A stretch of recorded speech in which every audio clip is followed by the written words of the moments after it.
Cartoon World.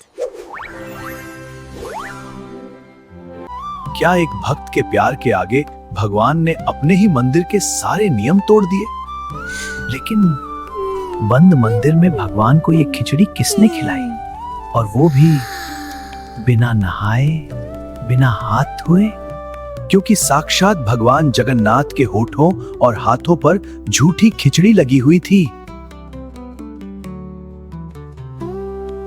ये Karma by और भगवान जगन्नाथ की बेहद भावुक और प्यारी कहानी है। ये कहानी इतनी गहराई से लिखी गई है कि मस्ती कार्टून वर्ल्ड के दर्शक अंत तक इससे भावनात्मक रूप से जुड़े रहेंगे। कहानी की शुरुआत पुरी के एक छोटे से गांव से होती है, जहां कर्मा बाई नाम की एक बेहद भोली और सच्ची भक्त रहा करती थी। कर्मा बाई के लिए भगवान जगन्नाथ सिर्फ पत्थर की मूर्ति नहीं थे, बल्कि वो उन्हें अपना एक छोटा सा बच्चा मानती थी।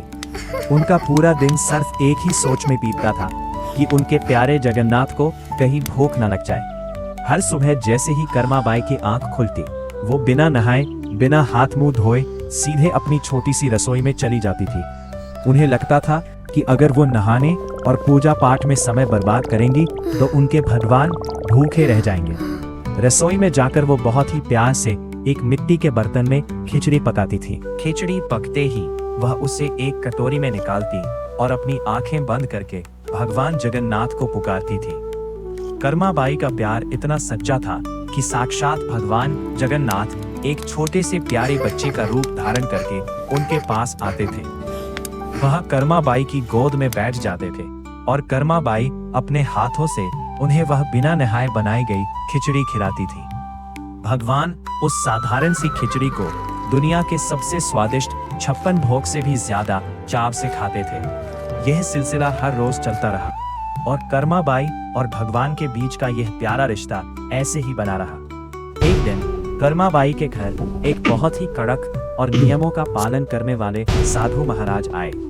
साधु ने देखा कि कर्मा बाई सुबह उठी और बिना स्नान किए मैले कपड़ों में ही रसोई में जाकर खिचड़ी बनाने लगी।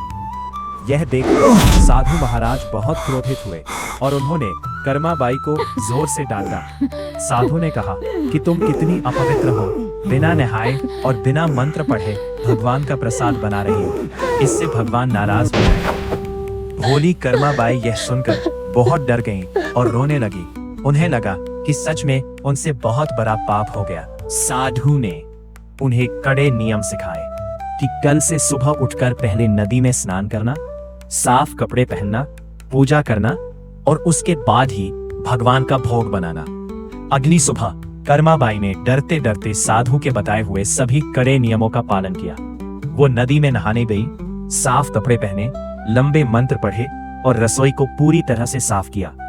इस सारी प्रक्रिया में बहुत ज्यादा समय लग गया और दोपहर हो गई, लेकिन खिचड़ी अभी तक नहीं बनी थी। उधर मंदिर में भगवान जगन्नाथ भूख से तड़प रहे थे और बार बार कर्मा बाई के घर की तरफ देख रहे थे। जब आखिरकार दोपहर को कर्मा बाई की खिचड़ी बनी और उन्होंने भगवान को बुलाया, तो भगवान जल्दी जल्दी आकर खिचड़ी खाने लगे, क्योंकि वो बहुत भूखे थे। जल्दी जल्दी खाने के चक्कर में भगवान के मुंह और हाथों पर खिचड़ी लग गई। उसी समय मंदिर में पुजारियों ने भगवान के सामने 56 भोग का पर्दा खोला, तो उन्होंने एक चमत्कार देखा।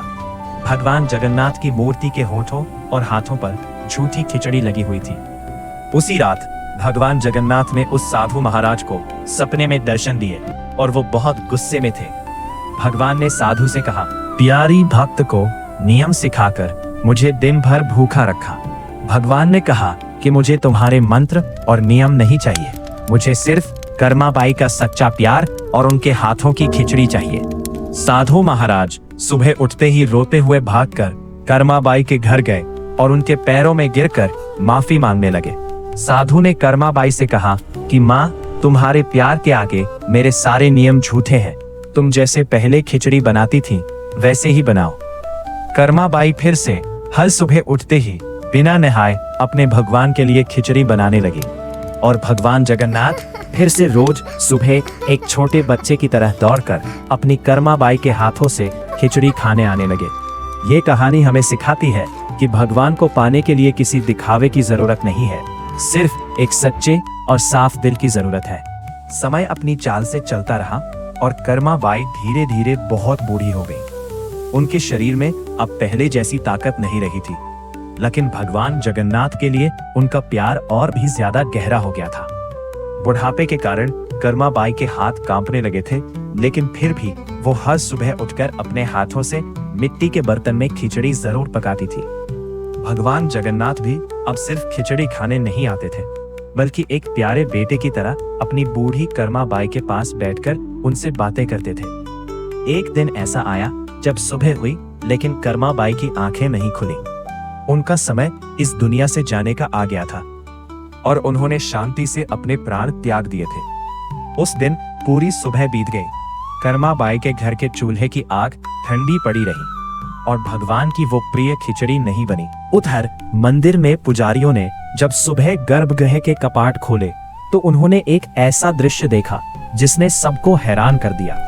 उन्होंने देखा कि आज भगवान जगन्नाथ की मूर्ति की बड़ी बड़ी गोल आंखों से लगातार आंसू बह रहे हैं। पुजारी घबरा गए और पूरी शहर में हाहाकार मच गया कि आखिर हमारे महाप्रभु क्यों रो रहे हैं, उनसे क्या गलती हो गई। उसी रात मंदिर के मुख्य पुजारी को भगवान जगन्नाथ ने सपने में अत्यंत दुखी अवस्था में दर्शन दिए। भगवान ने भरे गले से पुजारी से कहा कि आज मेरी माँ कर्मा बाई मुझे हमेशा के लिए छोड़कर चली गई है।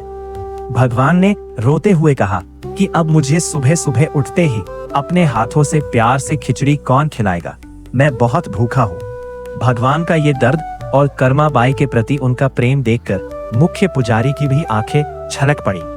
भगवान ने पुजारी को आदेश दिया कि मेरी माँ कर्मा बाई भले ही चली गई हो, लेकिन उसकी याद और उसका प्यार हमेशा मेरे साथ रहना चाहिए। उन्होंने कहा कि आज के बाद से युगों युगों तक इस मंदिर में मुझे जो सबसे पहला भोग लगेगा वो कर्मा बाई की खिचड़ी ही होगी। अगली सुबह से ही पुजारियों ने भगवान के आदेश का पालन किया और मंदिर की भव्य रसोई में मिट्टी के बर्तन में कर्मा बाई के नाम से खिचड़ी बनाना शुरू कर दिया। आपको जानकर हैरानी होगी कि आज भी जगन्नाथपुरी के मंदिर में सुबह सुबह सबसे पहले भगवान को कर्मा बाई की खिचड़ी का ही भोग लगाया जाता है। आज भी जब भक्त पुरी जाते हैं तो वो कर्मा बाई की खिचड़ी का प्रसाद खाकर खुद को धन्य महसूस करते हैं। कर्मा बाई ने पूरी दुनिया को यह सिखा दिया कि भगवान को महलों, मंत्रों या सोने के बर्तनों की भूख नहीं है। महाप्रभु जगन्नाथ को बस एक भक्त के निस्वार्थ, पवित्र और सच्चे प्यार की भूख है। अगर कर्मा बाई और भगवान जगन्नाथ के इस पवित्र प्रेम ने आपके भी दिल को छू लिया है तो मस्ती कार्टून वर्ल्ड के इस वीडियो को लाइक करें और कमेंट में जय जगन्नाथ जरूर लिखें।